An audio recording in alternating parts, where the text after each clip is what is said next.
Olá, pessoal do sétimo A e do sétimo B, sejam bem-vindos ao canal. Hoje a gente vai fazer a revisão para a prova. Então, vamos falar de dois momentos fundamentais no nosso conteúdo de história, né? A expansão marítima europeia e a conquista da América. Esses eventos, como vocês sabem, conectaram diferentes partes do mundo e trouxeram mudanças. Portanto, assim, tanto para os europeus quanto para os americanos, né? As civilizações americanas que já viviam aqui. Vamos lembrar sempre que esse território não foi descoberto. Esse território já tinha gente, já era ocupado, tá bom? Então, vamos entender como essas grandes navegações vão mudar o rumo da história e como é que vai se dar esse encontro. Então, nos séculos XV e XVI, como vocês bem sabem, a gente tem países como Portugal e Espanha, que na época são duas grandes potências. Eles já têm um rei, uma rainha, então assim, eles têm dinheiro para se organizar, para mandar expedições, eles conseguem pagar.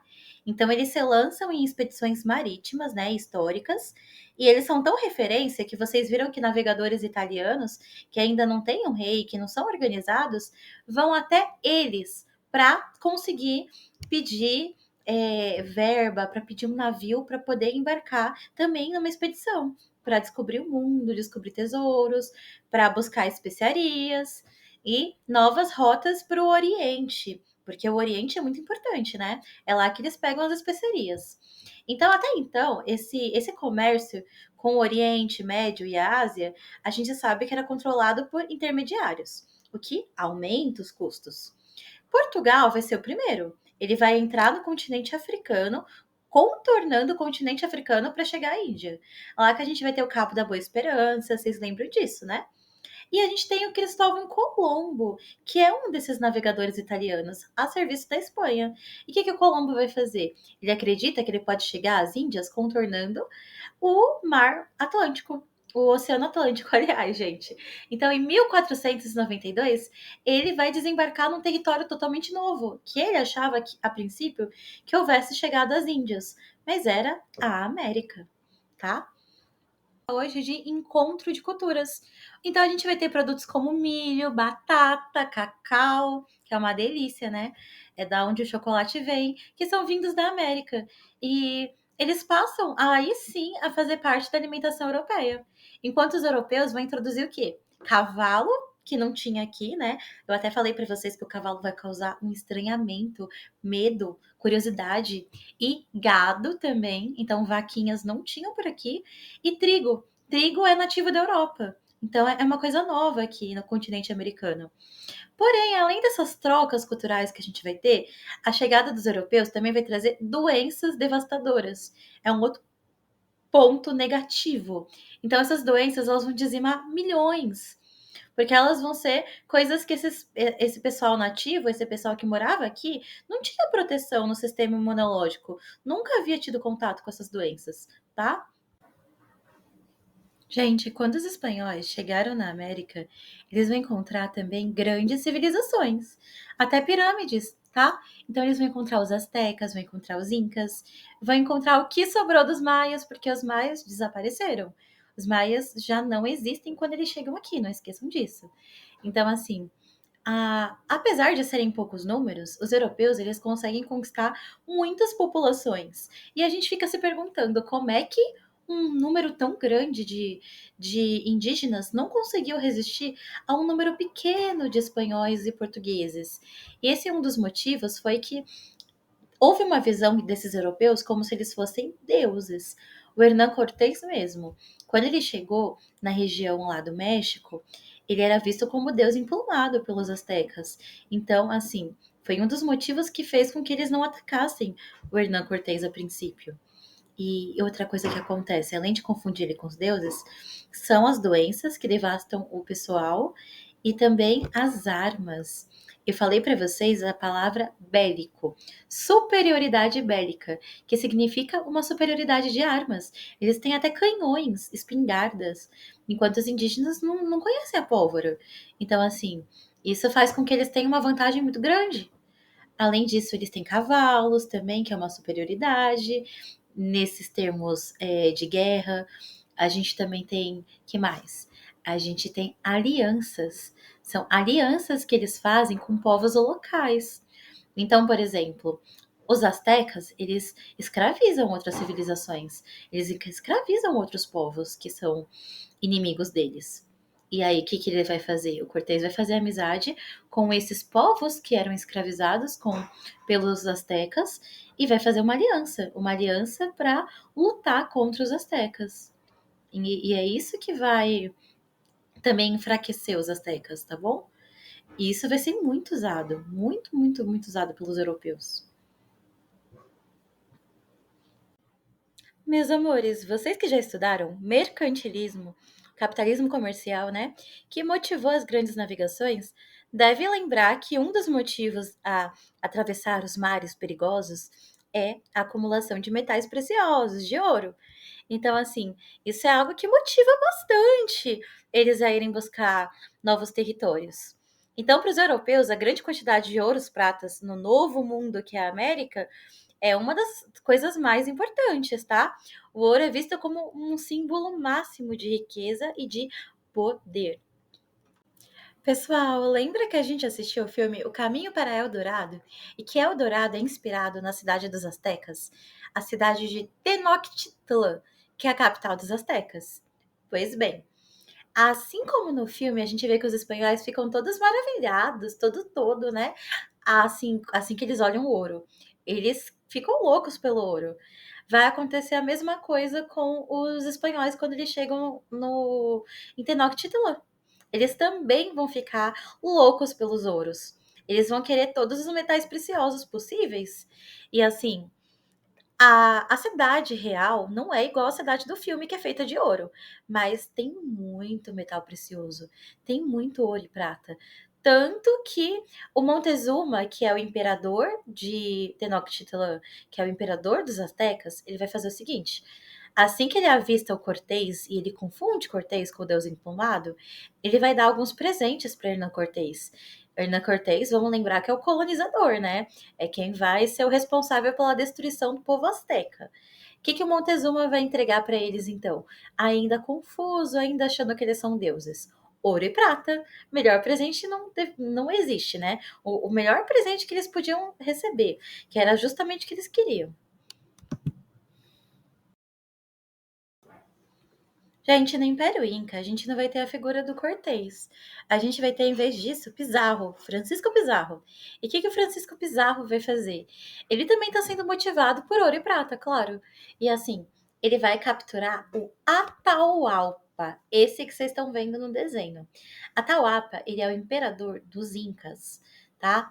E ele vai exigir um resgate de ouro e prata que os Incas vão tentar pagar, porque eles querem o imperador deles de volta. Vão reunir toneladas de metais preciosos, muito, muito, muito, muito, muito mesmo.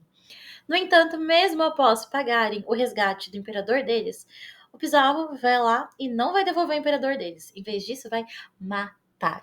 Sério. Ele pega todo o ouro que ele quer e mata o cara no final. Um grandíssimo filho de Deus. Esse ouro extraído da América alimentou a economia espanhola e reforçou o poder da monarquia europeia. Então, assim, depois de tudo, eles ainda dominaram a cidade, tomaram a cidade e extraíram quanto ouro eles quiseram. E é história triste, né, gente? Colonização é só tomada de território. Gente, vamos falar um pouquinho mais de como os astecas e os incas viam esses espanhóis. Porque assim, no Império Azteca tinha uma mitologia em que eles acreditavam que havia o retorno do deus emplumado. Tem esse nome Quetzalcoatl, muito difícil, né? Vocês não precisam colocar isso na prova, pode colocar deus emplumado que tá tudo bem. Então esse deus ele é associado à criação e à sabedoria. E como ele ia retornar, inclusive numa montaria, eles associaram homens que vieram do nada, do mar, montados a esses deuses, obviamente. A aparência dos espanhóis mostrava isso. As armaduras de metal, gente. E os cavalos só podiam ser os deuses retomando. E aí o Montezuma vai tratar eles com muita reverência no começo, com muito cuidado, com todos os presentes possíveis. Só que os espanhóis vão mostrando quem eles são de verdade, né? Os astecas vão, à medida, gradualmente percebendo suas verdadeiras intenções. E no caso dos Incas, o que, que vai acontecer? Ah, inclusive os espanhóis contam com a ajuda da Malinche, que é uma escrava que eles ganham. A Malinche, ela vai fazer um papel muito importante de tradução, porque a gente está lidando com dois idiomas diferentes. Eles se comunicam via tradutores. A Malinche aprende o idioma dos espanhóis. Eu acho isso muito fantástico. O quanto a língua consegue transpor pontes. A gente também vai ter o caso do Pizarro, lá nos Incas, né? No Império Inca. O que, que vai acontecer? Ele não chega no momento bom para os Incas. Ele chega no pior momento possível, no momento de instabilidade. É o momento em que está tendo disputa entre dois irmãos. Havia uma guerra civil, gente. Então, assim, o país inteiro estava passando por uma guerra, que era entre os irmãos Huáscar e o Atahualpa, que é esse que a gente viu. Eles estão lutando pelo trono. Então, assim, foi essa divisão que enfraqueceu o Império Inca, que facilitou a ação do Pizarro, que inicialmente foi visto como uma força que ia equilibrar um dos lados, sabe? O Atahualpa, ele inicialmente até fica contra o Pizarro, porque ele se alia com os outros, porque cada um deles está olhando eles como estratégico, como uma arma. Mas o Pizarro não tinha lealdade com ninguém, obviamente. Ele tinha lealdade com o bolso dele, com a Espanha. Ele queria riqueza e controle. Mas a gente aprendeu que nem todos os espanhóis vieram aqui buscando ouros e riquezas. A gente teve a Contra-Reforma da Igreja Católica, que é o quê? Uma reação à Reforma Protestante. A igreja está perdendo fiéis e ela quer, de novo, ganhar novos fiéis.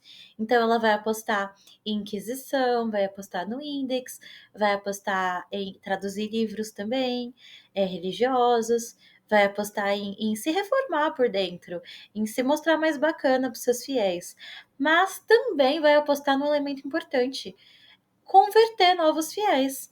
E a América é uma oportunidade incrível de converter novos fiéis, de possuir novos católicos no mundo. E eles vão fazer isso, vão criar a Companhia de Jesus, os jesuítas que vêm para cá, para catequizar esses índios, para convertê-los. E aí a gente tem, entre eles, um jesuíta muito famoso que é o Bartolomé de Las Casas. Las Casas, é assim que você vai falar deles, tá? O que, que o Las Casas vai fazer? Ele vai ser uma voz contra essas práticas brutais da colonização. Ele vai defender os interesses dos indígenas, tá? Então, assim, inicialmente ele vai participar daquele sistema de encomiendas, que é receber terra indígena para trabalhar neles. Mas ele vai observar que tá rolando muitos abusos. Estão batendo nos indígenas, estão tratando eles como se eles não tivessem alma. Tá rolando tortura e massacre. E ele não é favorável a isso. Ele pensa, pô, os indígenas também são homens de Deus, também têm alma. Então, o que, que ele vai fazer? Ele não quer que eles sejam tratados assim, com tanta brutalidade. E ele vai mostrar, vai denunciar essas coisas nas suas obras. E vai viajar até a Espanha para defender esses indígenas.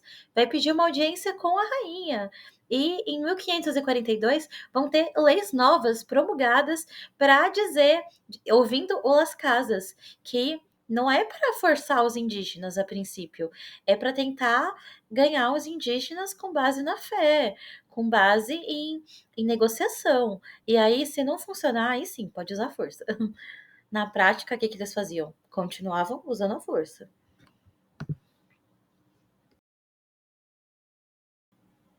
Gente, após a conquista, os espanhóis começaram a organizar as colônias, né?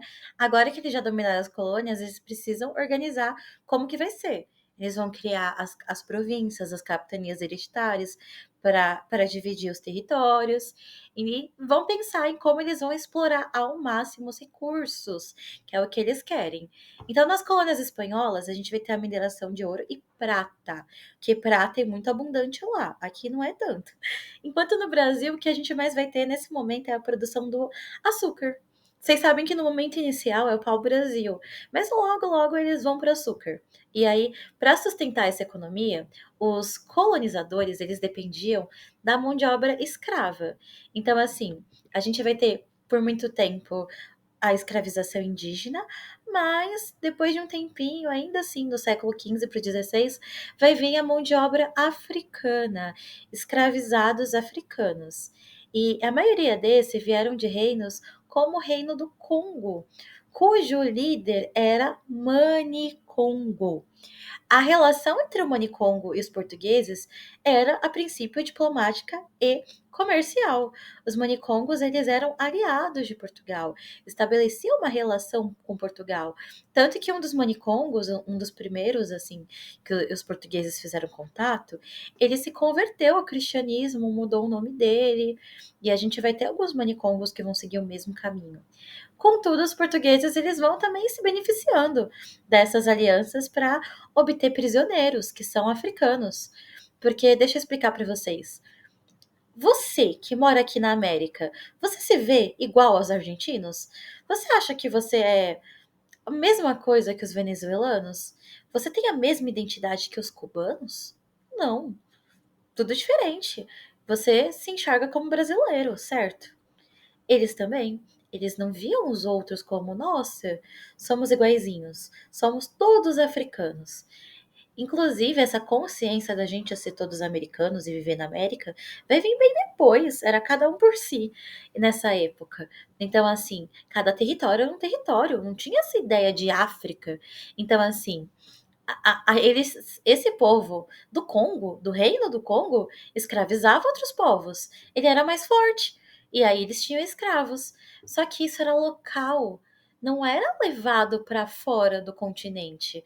A grande violência vai ser os portugueses vão se aproveitar desse sistema e vão levar africanos para fora da África e vão tratar eles como nunca foram tratados antes, porque assim, até então, escravidão não era uma discriminação com base na sua raça. Eles vão criar um conceito de raça e vão discriminar pessoas por serem dessa raça. E vão também fazer mais. Eles vão criar uma teoria científica falsa que eles vão usar para sustentar esse racismo. Então, eles vão justificar tratar esse povo como um ser inferior, quase como animais. E vão fazer torturas físicas e coisas muito pesadas que não havia antes, tá? Essa escravidão que vai acontecer agora é a mais brutal das histórias das escravidões, das escravizações. Então, assim, esses escravos eram vendidos e vinham trabalhar aqui nas colônias, tá bom? Gente, outro conceito muito importante para os europeus, para entender a colonização nesse momento, é o conceito de etnocentrismo. E o que é isso? É dizer que a sua etnia é melhor do que as outras. Ou seja, o seu país é melhor que as outras. O seu povo é melhor do que os outros. Seu modo de viver, sua cultura, sua religião é superior. Isso é o etnocentrismo. E ele é uma ideia falsa, tá? Mas era uma ideia que os europeus acreditavam e exportavam para o resto do mundo. Então eles chegavam já nas Américas, na África, se achando muito melhores do que os outros e categorizava, olhava para os outros como inferiores e primitivos. Então, se eles são inferiores e primitivos, isso justifica a dominação e a exploração. Porque até eles diziam assim algumas justificativas absurdas, como eu tô trazendo civilização para esse povo, eu tô ensinando eles a ser gente, se eu tô castigando eles, se eu tô fazendo eles trabalharem à força para mim. Então, assim, eram era uma visão de muito violenta, essa do etnocentrismo.